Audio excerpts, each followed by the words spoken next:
Shalom, Horas. Baik Bapak Ibu, kembali lagi dengan saya. Mari kita bersama-sama merenungkan firman Tuhan pada saat ini. Namun sebelum itu, kita satukan hati kita berdoa. Di hadapan-Mu ya Allah kami datang dengan membawa seluruh kerinduan kami untuk mau mendengarkan sebagian dari firman-Mu. Ya Tuhan, biarlah di dalam perenungan ini Tuhan menolong kami, memberikan kami hikmat, dan bahkan ya Tuhan, biarlah Roh Kudus-Mu yang tercurah di atas kami, sehingga itulah yang memimpin kami, mengajari kami di dalam memahami firman-Mu. Terima kasih ya Tuhan, inilah waktu ini kami serahkan ke dalam tangan-Mu. Dalam Kristus Yesus kami berdoa. Amin. Baik Bapak Ibu Saudara-saudari, mari kita buka Alkitab kita yang terambil dari Kisah Para Rasul pasal 20 ayatnya yang ke-24. Kisah Para Rasul ayatnya yang ke-20, pasal yang ke-20 ayatnya yang ke-24. Saya akan membacakannya untuk kita semua.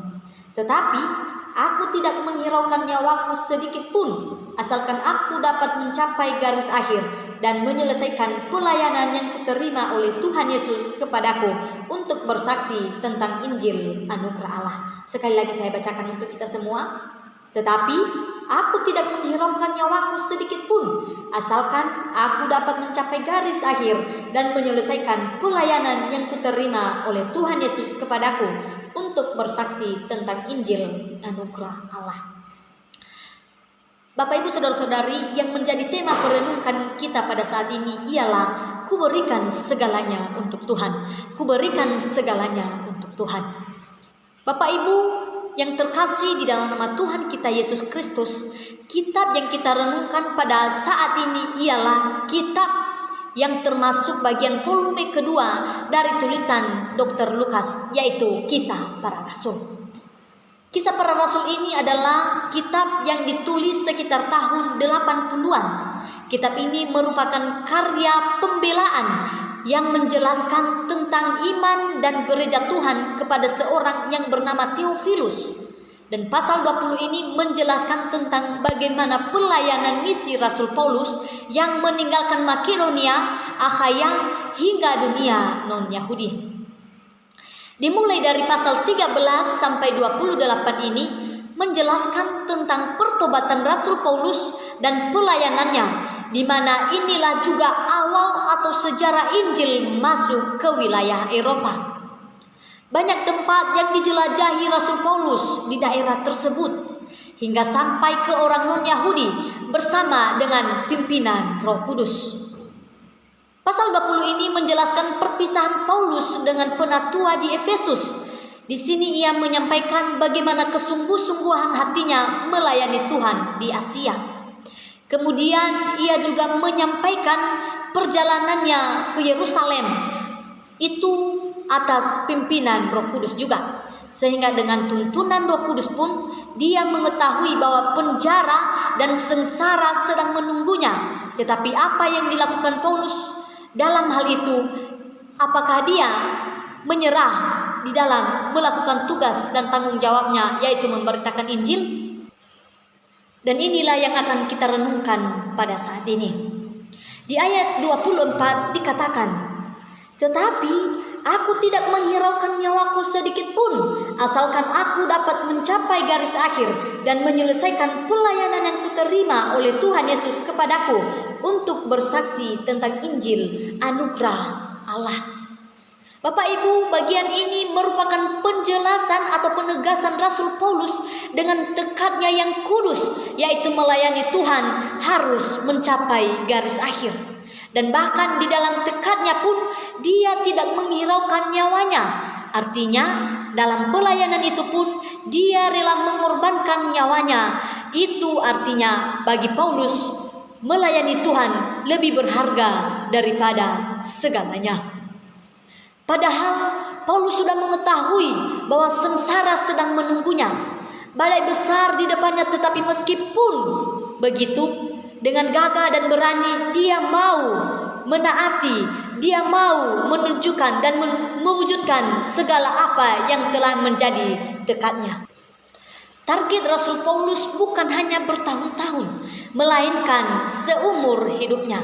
Makanya Paulus mengatakan sampai akhir hidupku. Ini menunjukkan bahwa Rasul Paulus sudah menyerahkan hidupnya untuk melayani Tuhan.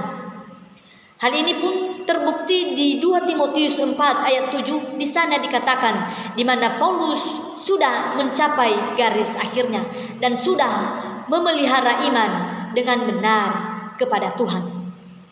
Bapak Ibu saudara-saudara yang terkasih, jadi melalui firman Tuhan ini kita akan belajar dari seorang Rasul Paulus. Namun yang menjadi pertanyaannya, apakah kita sudah melakukan hal seperti yang dilakukan oleh Rasul Paulus? Secara khusus kepada kita yang telah dipercayakan untuk melayani di gereja-gereja, dipercayakan sebagai sentua atau pemimpin-pemimpin gereja. Sudahkah kita memberikan hati seperti yang dilakukan oleh Rasul Paulus? Memberikan hati yang sungguh-sungguh dalam memberitakan Injil itu kepada semua orang pada saat itu? Dan tidak tertutup kemungkinan juga kepada jemaat-jemaat Tuhan. Sudahkah jemaat-jemaat Tuhan memberikan yang terbaik, memberikan pujian seluruh hidupnya untuk melayani Tuhan? Atau jangan-jangan ketika badai datang menghampiri kita, kita akan berhenti untuk datang ke gereja, beribadah dan memuliakan nama Tuhan. Bapak Ibu saudara-saudara yang terkasih, mari kita memikirkan itu baik-baik. Mari kita menjawab hal itu dalam diri kita. Apakah kita sudah menjadi pelayan-pelayan Tuhan? Apakah kita sudah menjadi pengikut-pengikut Allah yang memberikan segenap hidup kita untuk kita persembahkan di dalam melayani Tuhan? Dan ketika kita masih belum memberikan yang terbaik, mari kita belajar dari seorang Rasul Paulus. Mari kita bercermin dari kehidupan Rasul Paulus, di mana dia adalah seorang yang kaya, seorang yang sudah memiliki kemewahan, tetapi ia meninggalkan itu semua hanya untuk memberitakan kabar sukacita yang dari Tuhan Yesus Kristus. Supaya apa? Supaya setiap orang, semua orang yang belum percaya menjadi percaya melalui pemberitaannya. Sehingga apa yang disampaikannya, apa yang telah menjadi pengorbanan Yesus di kayu salib tidak menjadi sia-sia. Untuk itu Bapak Ibu, biarlah melalui perenungan firman Tuhan ini kita semakin diingatkan, kita semakin dicerahkan akan apa yang telah diberikan oleh Yesus Kristus kepada kita. Untuk itu mari kita juga mempersembahkan yang terbaik untuknya, yaitu menjadi pelayan-pelayan setia baginya. Demikianlah firman Tuhan, mari kita berdoa. Kami bersyukur Tuhan untuk firman-Mu yang mengingatkan kami kembali kepada seorang Rasul-Mu yang bernama Rasul Paulus. Kami bersyukur di mana dia telah memberikan teladan hidup bagi kami di dalam melayani Engkau. Dia mempunyai semangat yang berkobar-kobar di dalam memberitakan Injil-Mu Tuhan. Dan bahkan dia tidak menghiraukan nyawanya sekalipun. Tuhan, ketika kami melihat diri kami, maka kami sudah sangat jauh berbeda dengan apa yang telah dilakukan oleh Rasul Paulus. Kami sangat sering sekali lalai dan bahkan Tuhan tidak memiliki sedikit pun kerinduan untuk mau melayani Engkau. Untuk itu Tuhan, biarlah melalui firman Tuhan ini kembali yang mengingatkan kami, akan terus membuat kami, menyadarkan kami, sehingga kami kembali memberikan kehidupan kami dan benar-benar melayani Engkau dengan sepenuh hati kami. Terima kasih ya Tuhan, biar berkatilah jemaat-jemaat-Mu yang mendengarkan firman-Mu, biarlah mereka boleh menikmatinya. Dalam Kristus Yesus kami berdoa, amin.